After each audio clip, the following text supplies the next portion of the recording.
അല്ലാഹു ജല്ല ജലാലുഹു ആ അല്ലാഹുവിലേക്ക് മനസ്സ് തിരിഞ്ഞപ്പോൾ മഹാന്മാർ ഞാനൊരുള്ളതിൽ പറയാനില്ല, അല്ലാഹുവേ നീ തന്നെയാണുള്ളവൻ എന്നവർ പ്രഖ്യാപിച്ചു.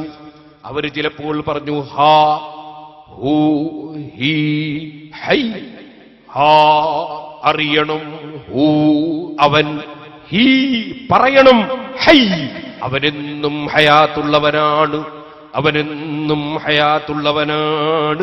അല്ലാഹു ലാ ഇലാഹ ഇല്ലാ ഹുവൽ ഹയ്യുൽ ഖയ്യൂം. ആ ആയത്തുൽ കുർസി അല്ലാഹ്, അതിന്റെ തുടക്കം തന്നെ അതാണ്. അല്ലാഹു ലാ ഇലാഹ ഇല്ലാ ഹുവൽ ഹയ്യുൽ ഖയ്യൂം. ഇന്നത്തെ ദിവസം ഞാൻ മറ്റു വിഷയങ്ങളിലേക്ക് കടക്കുന്നില്ല. ഇൻഷാ അല്ലാഹ് ഞാൻ വേറെ വിഷയങ്ങൾ നാളെ സംസാരിക്കും. അല്ലാഹു ലാ ഇലാഹ ഇല്ലാഹു, അല്ലാഹു അല്ലാതെ ആരാധനക്കർഹൻ ഇല്ല. അല്ലാഹ് അതവന്റെ പേരാണ്. ലാ ഇലാഹ ഇല്ലാഹു, ഹു എന്ന് പറഞ്ഞതും അവനെ അറിയിക്കുന്ന പേരാണ്. ഹു എന്നതും അല്ലാഹുവിന്റെ പേരാണ്. അതാണ് സുഹൃത്തുക്കളെ നേരത്തെ ഞാൻ പറഞ്ഞത്. മഹാന്മാർ അവരെ മനസ്സ് അല്ലാഹുവിലെങ്കിലേറ്റപ്പോൾ അവരങ്ങ് പറഞ്ഞു ഹാ അറിയണം, ഹൂ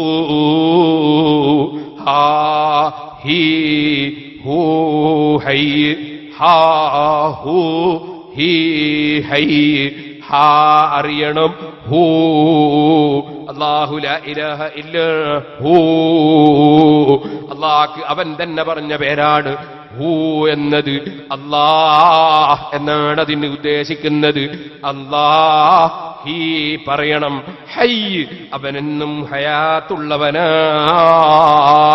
അതാണ് അല്ലാഹു ലാ ഇലാഹ ഇല്ലാഹു, അല്ലാഹു അല്ലാതെ ആരാധനക്കർഹനില്ല.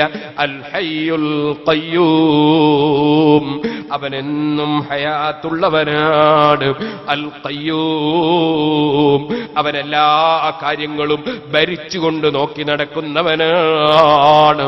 അതുകൊണ്ട് തന്നെ ആകാശങ്ങളെയും ഭൂമികളെയും ചന്ദ്രനെയും സൂര്യനെയും നക്ഷത്രങ്ങളെയും ഗാലക്സികളെയും സസ്യങ്ങളെയും മത്സ്യങ്ങളെയും മലക്കുകളെയും മനുഷ്യരെയും ജിന്നുകളെയും ഉറുമ്പുകളെയും ആനകളെയും പരലുകളെയും തിമിംഗലങ്ങളെയും ലോകത്തുള്ള മുഴുവൻ സൃഷ്ടികളെയും സൃഷ്ടിച്ച് പോറ്റി വളർത്തുന്ന നാഥനായ റബ്ബ്, ആ റബ്ബ് സുഹൃത്തേ അവനൊരിക്കലും തന്നെ സൃഷ്ടികൾക്കുള്ള ഒരു വിശേഷണവും അവനില്ല.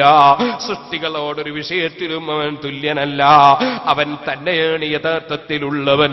അല്ലാഹു ലാ ഇലാഹ ഇല്ലാ ഹുവൽ ഹയ്യുൽ ഖയ്യൂം അവനെന്നും ഹയാത്തുള്ളവനാണ്.